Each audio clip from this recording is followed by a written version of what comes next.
you could see that they could pay more, which is especially important in the low rate environment when you have to earn on customer fees, but they want to pay for the value. So what is it in the era of digital revolution is this value?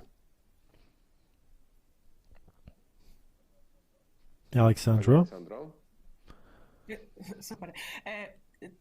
Well, yes, there's quite a lot of those discussions on the value concentrating around value added, that is additional products, and I think we all participate in those hundreds of debates as to whether the clients wanted to pay for VAs or not. They declare they want, then they don't. And these discussions are rather shallow, and I'm under the impression that for the customer, the real value is the way we meet their deepest expectations, and then they are willing to pay. For example, what to do with my money? When the deposits are not running and I'm afraid of the stock market, what am I to do with the surplus of the money? Or if I want to buy a flat, how do I take this mortgage credit predictable for it not to be swept from under my nose? And I think at this moment the clients are willing to pay for this value. Comparing the Polish fees to other markets, they are not extensively high, but we got used to the fact that some things are free. And here technology players are making it difficult, in the way that with technology players there's quite a lot of things free. There's a personalized offer, there's a good UX, defined applications, and the customers have become accustomed to paying for the data. This is allegedly the same, but it's easier to give an email than pull out ready live cash. And this competition, I think, is going to be more and more difficult. Thank you very much. Halina, Karpińska, what is the value in a financial institution in the digital era? It seems that the banking sector is actually providing a multilateral approach to the customers. So aside from the services that the customers are expecting in the bank, aside from the VASs that I already mentioned, we are also dealing with services from public administration.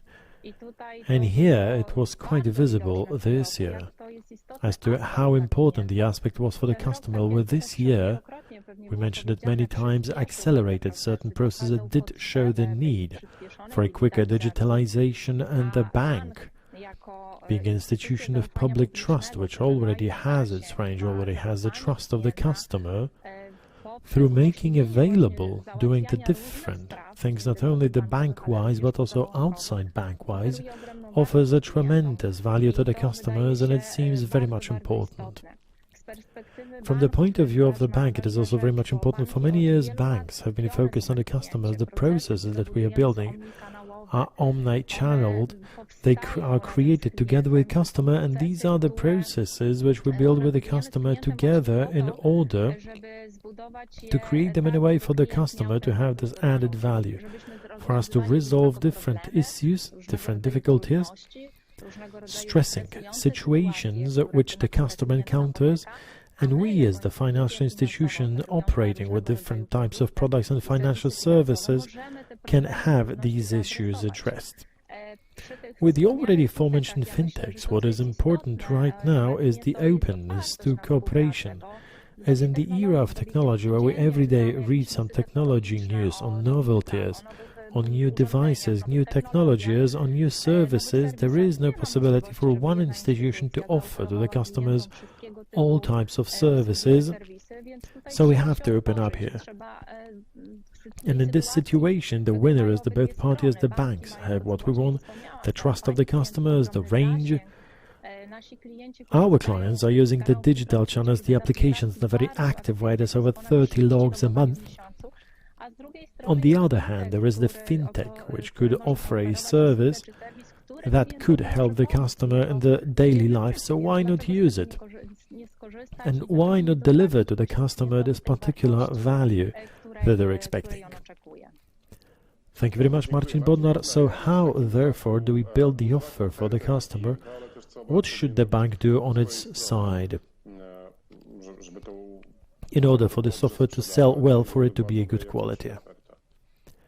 Well, to underline once again, I'm covering for Przemysław, because before that you presented Professor Furla. I'm Marcin Furla from BNP Paribas Digital Banking. Earlier, I heard something on the need of meeting our customers' need, and I think this is the best thing that we're doing as the bank. So we have the customers who have their needs. In the present-day world, we have to change the financing model, and these elements of payments are probably the key thing. To change this model, for that functioning, we need some repetitive things, that is the permanent fees. Over the whole time, offering is sort of a package that is understandable and necessary, and this is the way it's created. It's created not only through the fintechs creating the model, that the internet or the internet channel availability is cheap. We are all creating the model, we're saying it's easier, faster. On the other hand, the model needs to be upkept. So we in the financial institutions in BNP package up certain offers for the customers. In the present internet world, we say there is a package for customers which provides a certain security element, and probably there are no single examples offering and pertaining to everybody. We speak of client segmentations, saying whether one everybody has their needs, we're trying to reach that. However, the possibility to offer to the customer what they need, they're not thinking in the banking product category. They have their own needs of being offered at the moment when they need it and why they need it. This is one aspect. The other is having this capacity of realizing that continuously and jointly, because right now we can build relations with a customer, we can offer them the element of reliability, functionality, and the element of this convenience. So whatever is easy, whatever is comfortable, then the customers, well, we're also customers, then I am ready to pay for the service which has value for me, the value which is over normative. The value, so what the banks are doing? What the banks are doing, we are all trying to look for those solutions. So we're trying to look through product lines, through segment lines, we're looking at customer preferences, we're looking at what the competitions are doing, what the fintechs are doing, in order to look for the golden section. Thank you very much. Well, asking Bartosz Ciołkowski on what this value is in the sector. I also want to ask about one more thing, because here we had quite a lot of optimism on the representatives of the bank who are saying they are able to construe their offers and services to find the customers, but perhaps in this case, I'll be the bad sayer, but they have quite a lot of competitors from the areas where the regulator is not as hard, is not as pro-consumer in the territory of the European Union, where the fintechs are finding it much easier, or even when the banks have a good and broad offer, will they be able to compete against the small technology companies that will be cheaper, or the banks that will be from somewhere far away from the areas of strict regulation? Good day. Well, thank you very much for this question, and I'll put it like that. It's not only about banks. When you look at the retailers, at the commerce, when you look at the many manufacturers, be it cars or, say, beer, then everybody seems to have an element of challenge and the change of model that they're working with. So the fourth revolution is happening now. It is accelerated, and it's not only the area of banks. Obviously, in banking, things were always about, and I had my occasion of working in the banks, and now a lot with the banks. It's most of all about the security, about the control, and about the ease. This element of ease that my predecessor mentioned here is the element of experience, of this UX. And all of that is topped up with an internet. And when I read about the internet in the past, when I had no idea how to experience it, didn't look at the e-commerce share in the total sales, then it was a tremendous power over the consumer. The internet gives us power. Why? Before that, in order to change, to buy, we needed to put a lot of effort, a lot of time, simply to have the deal concluded. On the internet, it can be done really quickly. In banking, there is always the regulated element, that is, we have to enter the phase which we have in the simplification of the digital processes, well, that is what everybody's competing on about. Moving over to the question by yourself, well, in Poland, due to the fact that the banks made their bet on digitization very early on, we have quite a high competitive rate and they're doing quite fine, but as an effect of this year and the last 10 years of digitalization, this challenge not only in banking but everywhere else of this fourth revolution will be much larger. We'll be witnessing more and more interesting and captivating solutions, and all of us will have to move around in the world even quicker. Thank you very much. Coming back to Aleksandra-Krzyżak. Well, yes, I'd vote some. I would only like to comment. Since, as a matter of fact, the internet is easy, it enables, it introduces limitations. The fact that we as the banks are working on the regulated market means we emanate security, and the financial funds are the key thing for the customer. So that is the element which gives us a certain set of limitation. But this is what makes us stable as institutions, stable and caring for what the customer has. We're not here to go, we're here to stay, and we're doing all the important things, but doing them in the long run as well. And if I may, I wanted to be the bad sayer. Well, it seems to me it's very easy to say bad things, and even last week there was the launch of Google Pay app in the United States. I'm not sure you followed. We had a fantastic discussion internally, because on the one hand, the skeptics will say, well, there's nothing new for a European. The functionalities are quite similar. Some skeptics will say it's like with the Google Glass, perhaps they will show something and will not catch on. However, when I looked at the way it looks, this application is really intuitive. It's really simple. I think even simpler than a bank could create for regulatory reasons. Plus this basing in the Google ecosystem, that's really amazing.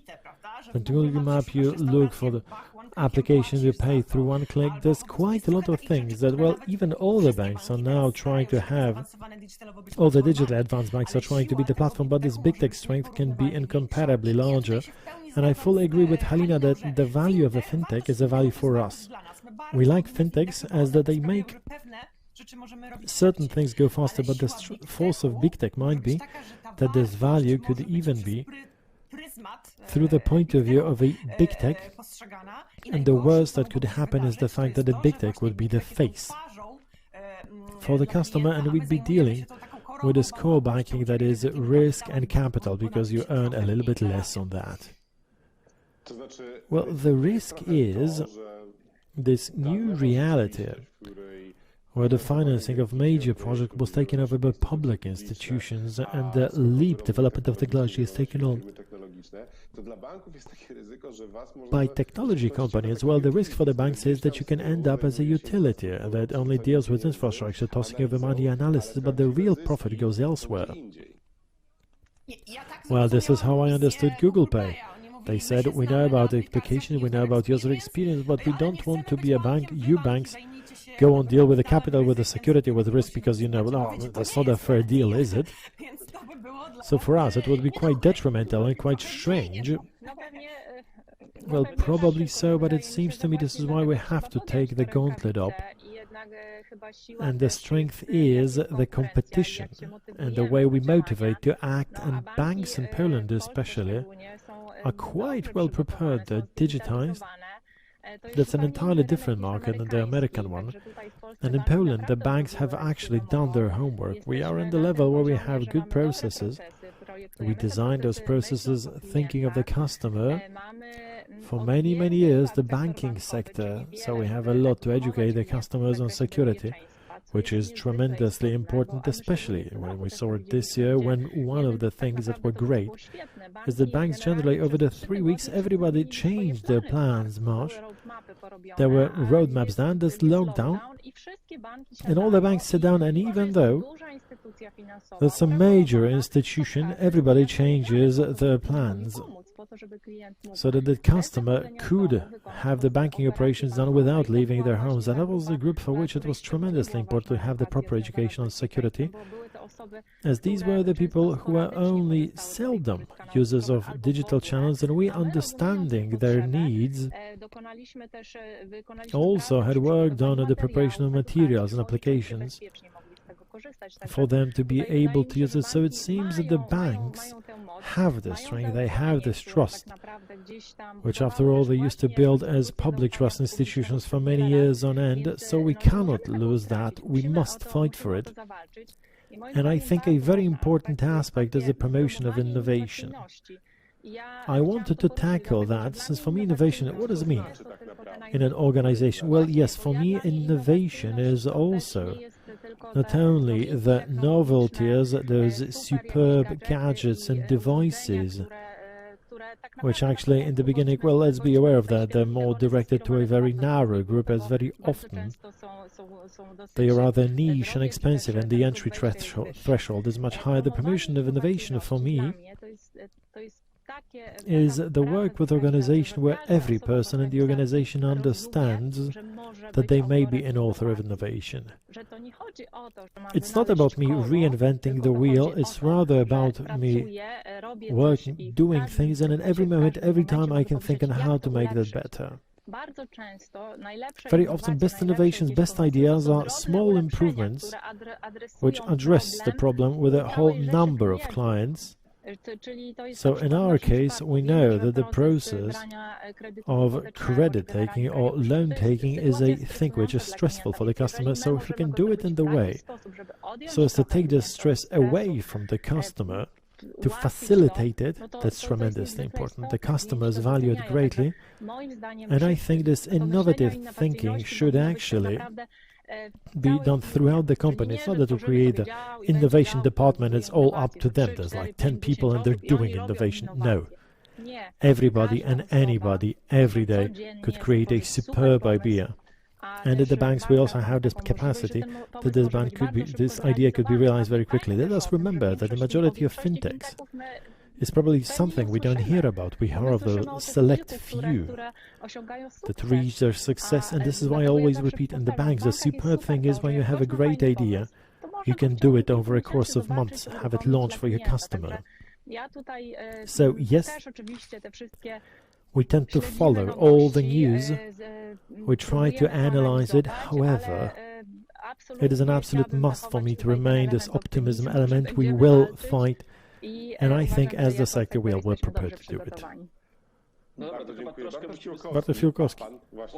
What about the big tech thing? Well, I'll try to stay on the bad thing. I would also follow these announcements by Google's and others as a kind of event, and I think the giants are someone we have to learn from. In terms of the consumer thinking, the customer and the consumer mostly goes for comfort. They learned it very quickly on the basis of the data that they have. They know that this is a key thing, and this is also the major threat. There is a key difference between a big tech and, say, the world of finance, and that is the regulatory aspect. We have this outlook through the prism of the regulator, through security, and very often I myself face a discussion as to whether the element that we know that is absolutely desirable by customers is it good, since the European local regulator, what about the security? It's a very important discussion, but in the end the fintech simply does it. 3 years later it turns out it's a standard, and we lost our 3 years. So here, agreed, the state of mind, the approach to innovation, all the levels is superbly important, but I still think we need this thoughtful leadership thing on the side, and this is what I want to ask the regulator about. In those times, absolutely without that, we cannot function and we cannot challenge the sector, especially in the big tech area. And I only recommend you, today at 11 we had the Zen.com launch, that's a Polish fintech of the G2A owners, which speaks of the state of mind in finance. That is, they address very interestingly those aspects of security, of oversight in the world of finance, and Zen. That's only the beginning. We'll see whether we'll be hearing from it in the future. I hope we will. But still, it only goes to show how much this scene is complicated, and I recommend you take a look at the WeWix which function there. Aleksandra-Krzyżak, the final say? Well, Zen is also something we're following as well. And these ideas are quite numerous here. So here we understand that they appear and that they change, and the banks, I think, are still an advantage in terms of loyalty, the base, the mission, so I'm less afraid of the fintech world. I more believe that companies such as Zen are someone we could cooperate with. And well, it's not to bring us down, it's to mobilize us to more work. We have a more difficult competition than we used to have a couple of years ago. Quite fortunately, in Poland, this battle for tech fintech versus banks are so far won by the banks, and I think you will have to put some more effort into it for things to remain like that. Aleksandra, Sroka-Krzyżak, PKO. Marcin, Bodnar, the last final word. Okay, I just wanted to say, because we say bank, fintechs, big techs, and these are some three different things. Fintechs are going out with one pain point that they resolve greatly, but the main threat is the mid-techs, which have quite a knowledge on the users. This is what we want to build our position on. Marcin, Bodnar, BNP Paribas, Halina, Karpińska, Millennium Bank, Bartosz, Ciołkowski, Mastercard. Thank you very much, ladies and gentlemen, for your kind discussion, and over to the studio.